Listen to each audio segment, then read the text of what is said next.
नमस्कार, स्वागत है आप सभी का एमपी न्यूज एक्सप्रेस के इस खास कार्यक्रम रूबरू में जिस तरह से रोज हम आपकी एक नई शख्सियत से मुलाकात कराते हैं, आपको रूबरू कराते हैं, वैसी आज शख्सियत इस वक्त हमारे साथ मौजूद है।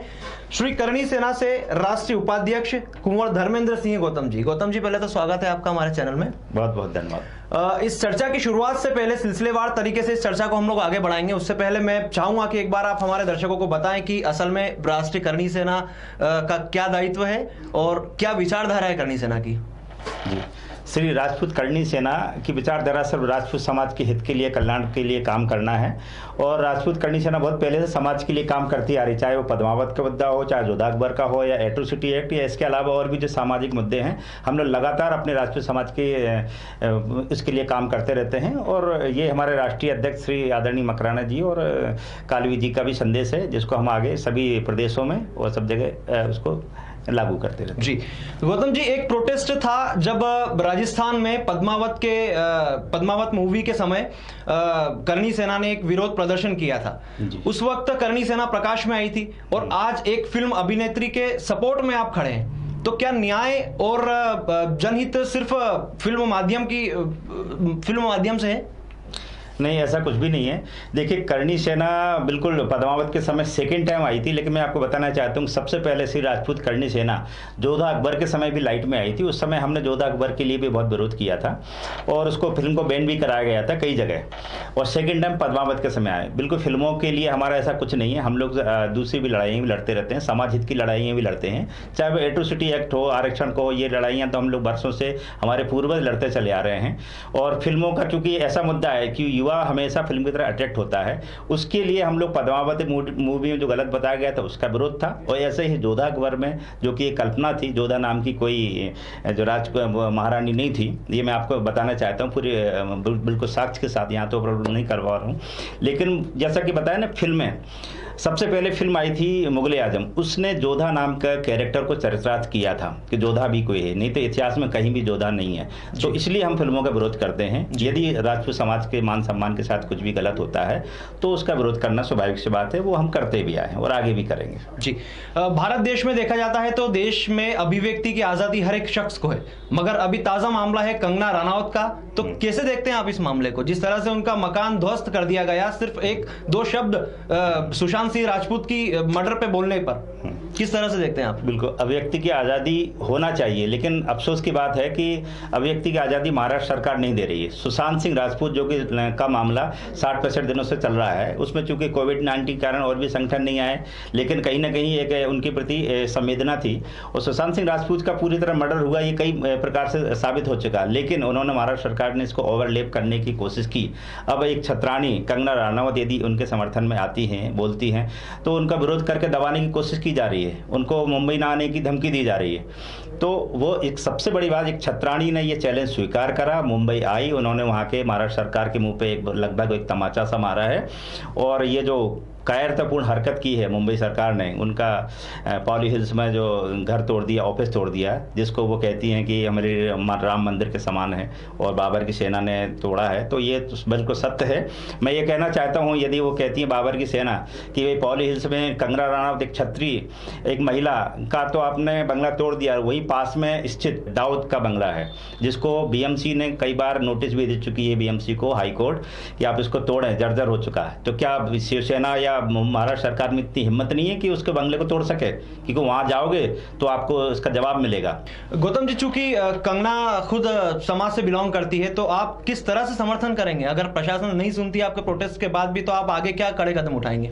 देखिए, कल हम लोगों ने एक शांतिपूर्वक प्रदर्शन किया है यहाँ पर, और देश के सभी हिस्सों में किया गया है। कोविड-19 के कारण बहुत सोशल डिस्टेंसिंग को मेंटेन करते हुए आज हमने माननीय प्रधानमंत्री जी को ज्ञापन दिया सुबह 11 बजे उनके नाम पर, कि इसमें प्रधानमंत्री जी द्वारा हस्तक्षेप किया जाए, कि ऐसा जो चूँकि अभी धारा 315 के अंतर्गत 15 दिन के नोटिस दिया जाना चाहिए, लेकिन इसके बाद भी इन्होंने तोड़ा, तो प्रधानमंत्री जी से निवेदन किया, अलग अलग ज्ञापन दिया जा रहा है। लेकिन इसके बाद भी यदि राउत जी और महाराष्ट्र सरकार कंगना से माफ़ी नहीं मांगती है, तो पूरे देश में बड़े एक तरह से पद्मावत मूवी का जैसे आंदोलन हुआ, वो पार्ट दोहराया जाएगा और देश में बृहद आंदोलन होगा उनके समर्थन में। जी, वैसे तो देखा जाता है कि करणी सेना के हर एक आंदोलन में, हर एक मुहिम में कोई ना कोई नारा होता है, तो कंगना को लेकर आपका क्या नारा था? बिल्कुल, छत्राणी के सम्मान में श्री राजपूत करणी सेना मैदान में। अच्छा, करनी सेना वैसे तो खुद में इतनी सक्षम है कि किसी भी मुद्दे को अगर टॉपिक टच करती है तो पीछे नहीं हटती है। तो कंगना की अगर सुनवाई आपके द्वारा अगर नहीं होती है, आपके विरोध प्रदर्शन के बाद भी अगर किसी तरह की कोई माफी नहीं मांगी जाती है, तो किस हद तक, कितने समय तक आप कंगना के समर्थन में बने रहेंगे? कंगना के समर्थन में हम लोग हर उस समय तक बने जब तक कि माफ़ी नहीं मांग ली जाती या फिर हाई कोर्ट या केंद्र सरकार द्वारा उनके साथ न्याय नहीं होता। तो हर जो जिस हद तक भी जाना पड़े उस हद तक जाएंगे। यदि अभी तक तो हम कानून के दायरे में काम कर रहे हैं, यदि भविष्य में जरूरत पड़ी तो हम कानून के बाहर भी काम कर सकते हैं उनके समर्थन में। क्या लगता है वैसे मामले में, मतलब क्या असल में आपके अनुसार क्या हुआ था मामले में, जो कि जिस तरह से टीवी चैनल्स बता रहे हैं कि कंगना की गलती नहीं थी उसमें, तो आपके अनुसार क्या हुआ था? मतलब एक करनी सेना में किस तरह की चर्चा है इस मामले को लेकर? बस सीधा मामला था। सुशांत सिंह राजपूत के मामले में सबसे पहले करना जी ने अपना समर्थन दिया था, उनके बारे में बताया गया था, ठीक है। इसके बाद फिर और दूसरी न्यूज़ चैनलों के माध्यम से सुशांत सिंह के समर्थन में आवाज़ उठाई गई। निश्चित रूप से न्यूज़ चैनलों के माध्यम से आवाज़ तभी उठाई जाएगी जब कहीं ना कहीं उनके साथ सच्चाई होगी और महाराष्ट्र सरकार उसके गलत करने की कोशिश कर रही होगी। तो कंगना जी ने उनके समर्थन कहा और उस मुद्दे पर उन्होंने कहा कि मैं मुंबई आ रही हूँ। अब यदि महाराष्ट्र सरकार बोलती है कि मुंबई आप नहीं आ सकते, चैलेंज दिया गया, तो ये यहाँ पे कंगना जी की गलती कहाँ है? भाई मुंबई उन्हीं का नहीं है, मुंबई हम सब लोगों से बना है। कोई भी शहर सभी देश के सभी अन्य प्रांतों के लोग आके बसते हैं। निश्चित रूप से कंगना जी भी वहाँ पे रहती हैं और उनको वहाँ का समर्थन हासिल है और उन्होंने जो मुकाम हासिल किया है अपने दम पे और लोगों के सहयोग से प्राप्त किया है। तो उसमें कोई किसी को इस देश में नहीं कह सकता कि आप यहाँ मत आइए, ये आपका शहर नहीं है। धर्मेंद्र जी, आप वर्तमान में राष्ट्रीय उपाध्यक्ष हैं श्री करनी सेना के, तो एक आम धर्मेंद्र सिंह गौतम से लेकर एक राष्ट्रीय उपाध्यक्ष का सफर जो रहा, किन किन कठिनाइयों का आपको सामना करना पड़ा इस बीच? बिल्कुल, 4-5 साल पहले मैंने अपना शुरुआत की थी। सबसे पहले हमने एक छोटा सा कुंवर संगठन बनाया था। इसके बाद फिर धीरे धीरे अखिल भारतीय क्षत्रिय महासभा से होते हुए यहाँ पहुँचा। ये भावना ये थी हमारे अंदर से समाज हित को लेके, कोई ऐसी कोई राजनीतिक या ऐसी कोई महत्वाकांक्षा नहीं थी। समाज कल्याण के लिए काम करना, जिसमें अलग अलग संगठनों के माध्यम से निश्चित रूप से सभी संगठनों के दायरे रहता है और दायित्व रहते हैं, उनका निर्वहन करते हुए यहाँ पहुँचे हैं। राष्ट्रीय उपाध्यक्ष बना हूँ या प्रदेश अध्यक्ष क्षत्रिय महासभा, इनका मेरे हिसाब से कोई महत्व नहीं है। एक साधारण व्यक्ति जो राजपूत समाज जिस समाज में पैदा हुआ उसके कल्याण के लिए यदि काम करता है तो वही सर्वोपरि होना चाहिए। उसी को मैं ध्यान रखते हुए आज इस पद पे हूँ और अपने जिम्मेदारी निर्वहन कर रहा हूँ। करनी सेना ने समय समय पर हर एक राजनीतिक दलों को सपोर्ट किया है, तो क्या लगता है आगे चल के आप करनी सेना भारतीय जनता पार्टी में जाएगी या फिर कांग्रेस में सम्मिलित होगी? ऐसा कुछ नहीं है, क्योंकि करनी सेना ने कभी भी किसी भी राजनीतिक दल का समर्थन नहीं किया है और ना ही व्यक्तिगत रूप से मैंने किसी राजनीतिक दल का समर्थन किया है।